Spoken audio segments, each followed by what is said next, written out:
Hi hello എല്ലാവർക്കും നമസ്കാരമുണ്ട്. Stories വിത്ത് അക്ഷയയിലേക്ക് കൂടെയുള്ള അക്ഷയ് പ്രകാശാണ്. യെസ്, അപ്പോൾ നമ്മളിങ്ങനെ കുറേ ലവ് സ്റ്റോറീസും കാര്യങ്ങളൊക്കെ ഇങ്ങനെ കുറേ പറഞ്ഞു. ഇനി ഞാനൊന്ന് ട്രാക്ക് മാറ്റിയാലോ എന്നിങ്ങനെ ആലോചിക്കുകയാണ്. ട്രാക്ക് മാറ്റിയിട്ടോ എന്നല്ല, ചെറുതായിട്ട് ഒരു ഹൊറർ സ്റ്റോറി എന്നൊക്കെ പറയാൻ പറ്റുമോ എന്ന് എനിക്കറിയില്ല. ഞാൻ എക്സ്പീരിയൻസ് ചെയ്ത ഒരു കാര്യത്തെ പറ്റി തന്നെയാണ് പറയാൻ വേണ്ടി പോകുന്നത്. എനിക്ക് തോന്നുന്നു ഞാൻ +2 എങ്ങാണ്ട് പഠിക്കുന്ന ഒരു ടൈമിൽ നടന്ന ഒരു സംഭവമാണ്. അതായത് ഏതാണ്ട് ഒരു 4-5-6 വർഷങ്ങൾക്ക് മുന്നേ ആയിട്ട് നമ്മളിങ്ങനെ സ്കൂൾ ടൂർ പോയ ഒരു ടൈമാണ്. മൂന്നാർ എങ്ങാണ്ടുള്ള ഒരു റിസോർട്ടായിരുന്നു. നമ്മൾ പോയ ടൈം എന്ന് വെച്ച് കഴിഞ്ഞാൽ ഒരു സീസൺ ടൈമായിരുന്നു എന്ന് തോന്നുന്നു. അത്യാവശ്യം ഹോട്ടൽസൊക്കെ ഭയങ്കരമായിട്ട് ബുക്ക്ഡ് ആയതുകൊണ്ട് തന്നെ അവിടെ എത്തിയിട്ട് പറ്റാവുന്നവരൊക്കെ അവിടെ ഇവിടെയൊക്കെ കയറ്റി ലാസ്റ്റ് കുറേ പേരെ കുറച്ച് ദൂരെ ആയിട്ടുള്ള ഒരു റിസോർട്ടിലേക്ക് മാറ്റാണ് ഉണ്ടായത്. അപ്പോൾ ആ റിസോർട്ടിൽ ചെന്നപ്പോൾ ഉണ്ടായ ഇൻസിഡൻസിനെ പറ്റിയിട്ടാണ് ഞാനിനി പറയാനായിട്ട് പോകുന്നത്. സത്യം പറഞ്ഞാൽ ആ ഒരു റിസോർട്ടിൽ എത്തിയപ്പോൾ തന്നെ അത്യാവശ്യം നല്ല രീതിക്ക് ഡാർക്ക് അടിച്ചിട്ടുണ്ടായിരുന്നു. കാരണം എന്താണെന്ന് വെച്ച് കഴിഞ്ഞാൽ അത് കാടൊക്കെ പിടിച്ചിട്ട് തൊട്ടരികിൽ പ്രത്യേകിച്ച് വേറെ ബിൽഡിങ്ങോ കാര്യങ്ങളോ ഒന്നും ഇല്ലാണ്ട് ഏകദേശം ഒറ്റപ്പെട്ട് കിടക്കുന്ന ഒരു അവസ്ഥയായിരുന്നു, ഒരു സ്ഥലമായിരുന്നു അത് എന്നുള്ളത്.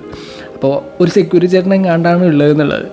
പിന്നെ കുറേ ഡോഗ്സ് ഉണ്ട് അവിടെ ഇവിടെയൊക്കെ ആയിട്ട്. നമ്മൾ സ്കൂളിലെ ടൈമിൽ നമ്മളിങ്ങനെ ബാക്ക് ബെഞ്ചിൽ ഇരുന്നിട്ട് ഇങ്ങനെ കുറേ പ്രേതക്കഥകളും അതും ഇതൊക്കെ പറയുമല്ലോ, കോസിപ്പ് പറയുന്ന പോലെ പ്രേതക്കഥകളും കാര്യങ്ങളൊക്കെ പറയായിരുന്നു. അപ്പോൾ ആ ഒരു ടൈമിൽ പ്ലാൻ ഇട്ടാണ് നമ്മൾ എപ്പോഴെങ്കിലും ആയിട്ട് ഒരുമിച്ച് നിൽക്കുകയാണെങ്കിൽ നമ്മളൊന്ന് ഓജോ ബോർഡ് കളിക്കണം എന്നുള്ളത്. അപ്പോൾ ഇവിടെ എത്തിയപ്പോഴാണെങ്കിൽ കൂട്ടത്തിലുള്ള എല്ലാവർക്കും ഈ ഒരു ആംബിയൻസ് ഒക്കെ കണ്ടിട്ട് ആകെ ഭയങ്കരമായിട്ട് മൂടാവാൻ തുടങ്ങി. അപ്പോൾ നമ്മളിങ്ങനെ മെല്ലെ തുടങ്ങി. നമ്മൾ ഓൾറെഡി എല്ലാം പാക്ഡ് ആയിട്ടായിരുന്നു വന്നിട്ടുണ്ടായിരുന്നത്. ആ ബാഗിലുണ്ടായിരുന്ന ആ ബോർഡ് എടുത്തിട്ട് നേരെ ബെഡിലേക്ക് വെച്ചു.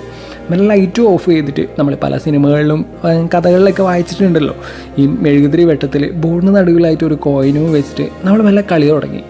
Good spirit please come, good spirit please come, ആ ഒരു സംഭവങ്ങളൊക്കെ പറഞ്ഞിട്ട് മെല്ലെ ആ ഒരു ഇരുട്ടും ആ പുറത്തുനിന്നുള്ളൊരു തണുത്ത കാറ്റൊക്കെ കണ്ടിട്ട് ആ റിസോർട്ടിൻ്റെ ആംബിയൻസും എല്ലാം കാരണമാണെന്ന് തോന്നുന്നു. മെല്ലെ ചെറുതായിട്ടൊരു പേടിയൊക്കെ വരാൻ തുടങ്ങി. രാത്രി ഏതാണ്ട് 1 മണി ആയിട്ടുണ്ടായിരുന്നു. മൂന്നാറിലെ തണുപ്പിനെ പ്രത്യേകിച്ച് പറയേണ്ട കാര്യമില്ലല്ലോ. എല്ലാവർക്കും ചെറുതായിട്ട് ഇങ്ങനെ പേടി വരാനായിട്ട് തുടങ്ങി. പെട്ടെന്ന് റിസോർട്ടിൻ്റെ പുറത്തുണ്ടായിരുന്ന ഡോഗ്സൊക്കെ വല്ലാത്തൊരു ടൈപ്പ് സൗണ്ട് ഉണ്ടാക്കാൻ വേണ്ടി തുടങ്ങി. സാധാരണ പട്ടി ഉറയ്ക്കുമ്പോഴുള്ള സൗണ്ട് നമുക്ക് എല്ലാവർക്കും അറിയാമല്ലോ.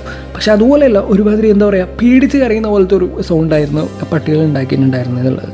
പെട്ടെന്ന് പുറത്തുനിന്ന് ആരോ നമ്മൾ ഡോറിന് ഇങ്ങനെ തട്ടാൻ തുടങ്ങി. അപ്പോൾ ഈ ഒരു സൗണ്ടും കാര്യങ്ങളൊക്കെ നമുക്കാകെ പേടിയാവാൻ തുടങ്ങി. ഡോറിൽ പുറത്തുനിന്ന് ആരോ ഇങ്ങനെ വീണ്ടും തട്ടിക്കൊണ്ട് നിൽക്കുകയാണ്. നമ്മളിങ്ങനെ സ്വിച്ച് ഓൺ ആക്കി നോക്കി. അപ്പോഴത്തേക്ക് ലൈറ്റും ഓണാകുന്നില്ല. നമുക്ക് മൊത്തത്തിൽ പേടിയായ ഒരു അവസ്ഥയായിരുന്നു. സംഭവം സെക്യൂരിറ്റി ചേട്ടനായിരുന്നു. നമ്മൾ ആരാന്ന് ചോദിച്ചപ്പോൾ ആ ഒരു സൗണ്ട് കേട്ടപ്പോഴാണ് മനസ്സിലായത്. അയ്യോ, ആ ഒരു സമാധാനത്തിലാണ് നമ്മൾ ഡോർ തുറന്നത്. പക്ഷേ ആ ചേട്ടൻ നേരെ നമ്മളെ റൂമിലേക്ക് കയറി നമ്മൾ ബെഡിൽ വെച്ചിട്ടുണ്ടായിരുന്ന ആ ബോർഡൊക്കെ കണ്ടിട്ടു. നമ്മളോട് ആകെ റേസായി. നമ്മളെ അടുത്ത് നമ്മളോട് ഒരുപാട് ദേഷ്യപ്പെട്ടു, ഒരുപാട് വഴക്കൊക്കെ പറഞ്ഞു. ആരോട് ചോദിച്ചിട്ടാണ് നിങ്ങളെന്ത് മണ്ടത്തരാണ് ചെയ്യുന്നതൊക്കെ ചോദിച്ചിട്ട് ഭയങ്കരമായിട്ട് നമ്മളെ വഴക്ക് പറഞ്ഞു. അങ്ങനെ അയാൾ നമ്മൾ മെല്ലെ വഴക്കും പറഞ്ഞിട്ട് ഇറങ്ങിപ്പോയി. അതിനുശേഷം നമ്മൾ ആ ഒരു പേടിയും ഇതെന്താണ് സംഭവം എന്നറിയാതെ ഇയാൾ എന്തിനാണ് ഇങ്ങനെ ചൂടായതെന്നൊക്കെ അറിയാണ്ട് നോക്കിയിരിക്കുകയായിരുന്നു. ഫോൺ നോക്കിയിട്ടാണെങ്കിൽ റേഞ്ചും കിട്ടുന്നില്ല. ആകെ പെട്ടുപോയൊരവസ്ഥയായിരുന്നു കേട്ടോ. അങ്ങനെ ഞാനും എൻ്റെ ഒരു ഫ്രണ്ടും കൂടിയിട്ട് ചേട്ടനോട് സോറി പറയാനായിട്ട് അവിടെ ചെന്നു. പുള്ളി റൂമിലൊരു കൊന്തയൊക്കെ പിടിച്ചിട്ട് ഇങ്ങനെ ഇരിക്കുകയായിരുന്നു. എന്തോ പ്രാർത്ഥിക്കുകയാണെന്ന് തോന്നുന്നു. ചേട്ടൻ ക്ഷമിക്കണം, നമ്മളൊരു ഫണ്ടിന് വേണ്ടി ചെയ്തതാണെന്നും വിചാരിക്കില്ലേ എന്നൊക്കെ പറഞ്ഞ് അങ്ങനെ ഇരുന്നു. പുള്ളി അവസാനം സാറി ലോങ് കളയെന്നൊക്കെ പറഞ്ഞിട്ട് നമ്മളടുത്തേക്ക് വന്നു. പിന്നെ അവിടുത്തെ പഴയ കഥകളൊക്കെ ഇങ്ങനെ അയാൾ പറയുകയാണ്. അവിടെ ഏതാണ്ട് 100-500 വർഷങ്ങൾക്ക് മുന്നേ ആയിട്ട് അവിടെ ഒരു നാടുവാഴി എങ്ങാണ്ട് ഉണ്ടായിരുന്നു അത്രേ. അപ്പോൾ ആ നാടുവാഴീനെ ചികിത്സിക്കാനായിട്ട് വന്ന മൂപ്പനെയും മകളെയൊക്കെ ഇല്ലാണ്ടാക്കിയൊരു സ്ഥലമായിരുന്നു അത്ര. നാടുവാഴിയെ ചികിത്സയ്ക്ക് നേരെയാക്കിയ ശേഷം ആ വൈദ്യം മറ്റുള്ളവരിലേക്ക് എത്തിക്കാതിരിക്കാൻ വേണ്ടിയിട്ട് മൂപ്പനെ അവർ ഇല്ലാണ്ടാക്കുമായിരുന്നു അത്രേ. അപ്പോൾ അത് കണ്ട് പേടിച്ച് മൂപ്പൻ്റെ മകളെയും ആ ക്രൂരനായ നാടുവാഴി കൊന്നു എന്നുള്ളതാണ്. അപ്പോൾ അതിനുശേഷം ആ മൂപ്പൻ്റെയും മകളുടെയൊക്കെ ആത്മാവ് അവിടെ തന്നെ ഉണ്ട് എന്നും രാത്രിയാകുമ്പോൾ എല്ലാവരും സൈലൻ്റ് ആയിരിക്കണമെന്നാണ് അവിടുത്തെ രീതി എന്നൊക്കെ പറഞ്ഞു. പറയുമല്ലോ, നമുക്കിത് കേട്ടപ്പോൾ ഉള്ള പേടിനെക്കാട്ടിയും കുറച്ചും കൂടി കൂടുകയാണ് ഉണ്ടായത്. അപ്പോൾ കുറച്ച് കഴിഞ്ഞ് അങ്ങനെ ഇരുന്ന് അയാൾ നമ്മളെ സമാധാനിപ്പിക്കാനായിട്ട് ഇപ്പോൾ ഒന്നുമില്ല അങ്ങനെയൊക്കെ പറഞ്ഞു. അപ്പോൾ കുറച്ച് കഴിഞ്ഞപ്പോൾ ആ പട്ടികളൊക്കെ വന്നു നേരെ സെക്യൂരിറ്റി ചേട്ടൻ്റെ അവിടെ ഇരുന്നു. അങ്ങനെ നമ്മൾ മെല്ലെ റൂമിലേക്ക് വന്ന് ഇരുന്നു. അന്ന് സത്യം പറയില്ല, ഇങ്ങനെ നേരം വെളുപ്പിച്ചതിൽ ആരും ഇപ്പോഴും ഓർമ്മയില്ല. അന്ന് ഭയങ്കരമായിട്ട് പേടിച്ചൊരു ദിവസമായിരുന്നു. പക്ഷേ ഇതിലും ഞെട്ടിച്ചൊരു സംഭവം എന്താണെന്ന് വെച്ച് കഴിഞ്ഞാൽ അടുത്ത ദിവസം നമ്മൾ ഈ കഥകളൊക്കെ അവിടുത്തെ ആൾക്കാരോട് പറയുമ്പോൾ അവർ പറയുകയാണ്, ഇവിടെ അങ്ങനെ ഒരു സെക്യൂരിറ്റി ചേട്ടൻ ഇല്ലല്ലോ എന്നുള്ളത്.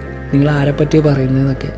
നമ്മൾ സത്യം പറയാലോ, ആകെ മൊത്തം അവിടെ തീർന്നു, ഫുൾ ബ്ലാങ്ക് ആയൊരവസ്ഥയായിരുന്നു. അപ്പോൾ ഇതായിരുന്നു എൻ്റെ +2 ടൈമിൽ ഞാൻ ടൂർ പോയപ്പോൾ ഉണ്ടായ ഒരു ഇൻസിഡൻറ്റ്, ഹൊറർ ഇൻസിഡൻറ്റ് എന്നൊക്കെ പറയാം. യെസ്, അത്യാവശ്യം നല്ല രീതിക്ക് പേടിച്ചൊരു ഇൻസിഡൻ്റ് ആയിരുന്നു അത് എന്നുള്ളത്. അപ്പോൾ അതിന് ശേഷം അങ്ങനെ പേടിക്കപ്പെട്ട ഒരു ഇൻസിഡൻ്റ് ഒന്നും ഉണ്ടായിട്ടില്ല. അപ്പോൾ നിങ്ങൾക്കും ഇതുപോലെ എന്തെങ്കിലും ഹൊറർ ഇൻസിഡൻസ് ഒക്കെ ഉണ്ടായിട്ടുണ്ടെന്നുണ്ടെങ്കിൽ എന്നോട് ഷെയർ ചെയ്യാം. അപ്പോൾ സ്റ്റോറീസ് വിത്ത് അക്ഷയയിൽ കൂടെയുള്ള അക്ഷയ് പ്രകാശാണ്. അപ്പോൾ പുതിയൊരു എപ്പിസോഡിൽ പുതിയൊരു കഥയുമായിട്ട് ഞാൻ വീണ്ടും വരുന്നതായിരിക്കും. അതുവരേക്കും ബൈ ബൈ.